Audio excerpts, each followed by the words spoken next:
Кыргызстанды паразиттей кемирип жеп байган чиновниктер арбын. Алардын ар биринин арамеши көмүскөдө калбашы керек. Тарых үчүн жалпы журт ууруларды жүзүнөн биле жүргөнү келечек үчүн пайдалуу. Анткени алар ар бир шайлоодо элди алдап добуш алып келишет. Бүгүнкү жемкор каарманыбыздын бири Акматбек Келдибеков болот. Анын Ысык көлдүн Бостери аймагында жакындарына таандык 13 каттеш жана батирлер бар. Ал эми Бишкек шаарында 50дөй квартира Келдибековго таандык экени 2013 жылы ачыкталган. Бирок декларациясында эски Нива машинасын гана көрсөткөн. Акматбек Келдибековго каршы козголгон кылмыш иштери анын жогорку кеңештин төрагасы жана мамлекеттик салык кызматынын башчысы болуп турган учурдагы ишине байланыштуу болгон.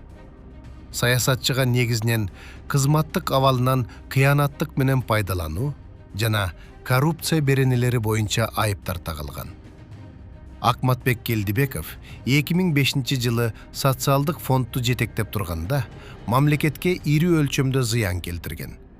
Кызматтык абалынан пайдаланып 21 миллион сомду кымырып кеткен. Бул каражаттарды атайын коррупциялык схема аркылуу уурдаган. Анын башында Келдибеков өзү жана аялы Аида Токтоматова турган. Түзүлгөн кылмыштуу чынжырга бир нече жеке фирмалар, жооптуу мамлекеттик кызматкерлер жана ишкерлер тартылган. Бул схемада негизги ролду Келдибековго караштуу делген Ротак Бишкек компаниясы ойногон. Дал ушул ишкана аркылуу социалдык фонддун миллиондогон каражаты мыйзамсыз айланып турганы белгилүү болгон.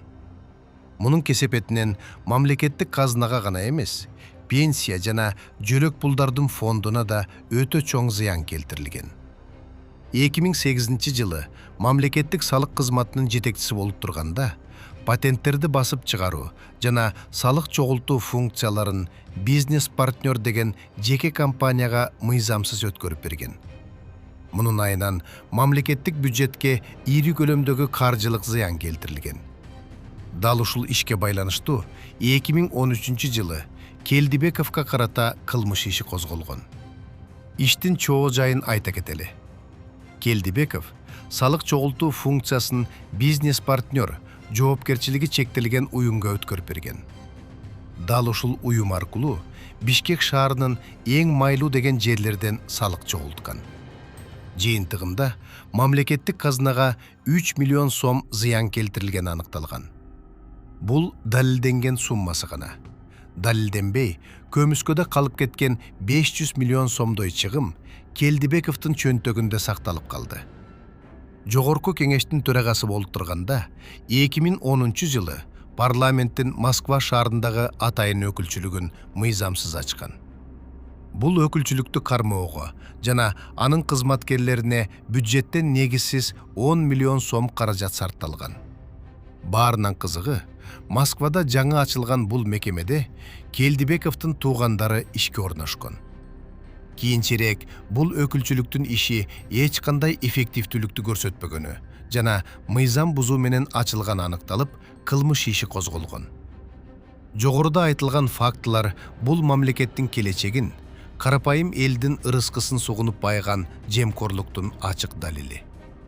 Декларациясына эски Нивадан башка эч нерсеси жок экенин жазып, иш жүзүндө 50дөн ашык батир менен пансионаттарды жакындарына каттатып алган мындай чиновниктердин 200-дүлүгү жийиркеништи гана жаратат. Акматбек Келдибековдун ишмердүүлүгү кайсы гана кызматта болбосун, мамлекетке зыян алып келүү менен коштолгон.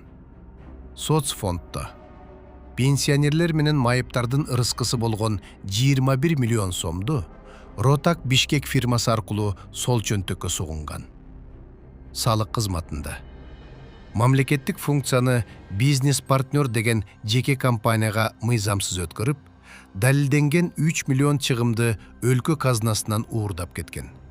Ал эми көмүскөдөгү салыктан түшчү 500 миллион сомдой каражатты да кымырган. Парламентте төрагалык тактыны колдонуп, Москвада өз туугандары үчүн негизсиз өкүлчүлүк ачып, бюджеттин 10 миллион сомун көккө сапырган.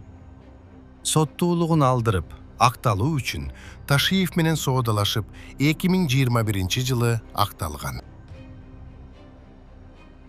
Келдибеков өмүр бою мамлекеттик кызматта иштеп байыганы, анын жемкорлугун далилдеп турат.